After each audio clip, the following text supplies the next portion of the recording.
Greater ఎన్నికల్లో లబ్ధి పొందేందుకే ప్రభుత్వం జీవో నంబర్ 496ను తాత్కాలికంగా నిలుపుదల చేసిందని తెలుగుదేశం పోలిట్ బ్యూరో సభ్యుడు ఎర్రన్నాయుడు అన్నారు. బీసీలపై కపట ప్రేమ చూపిస్తుందని ఆక్షేపించారు.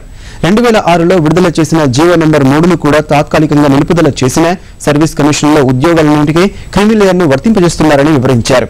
వెంటనే ప్రభుత్వం జీవోల్ని ఉపసంహరించకపోతే బీసీ సంఘాన్ని ఇతర పార్టీల్ని సమన్వయం చేసుకుని పెద్ద ఎత్తున ఉద్యమాలకు తెరలేపుతామని హెచ్చరించారు.